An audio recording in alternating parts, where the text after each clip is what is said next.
Yon, what's up mga katronics? So, pakita ko lang kung gaano kaganda yung merong multifunction meter. Okay?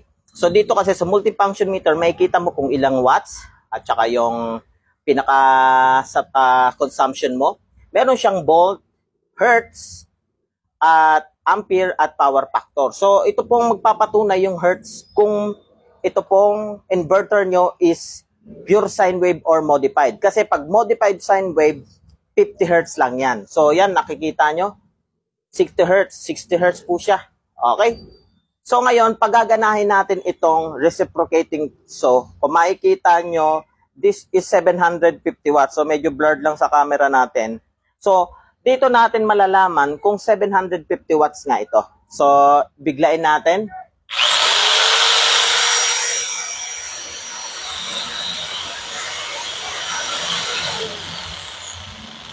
So, based sa kanina, ilan? Ulitin ko ulit.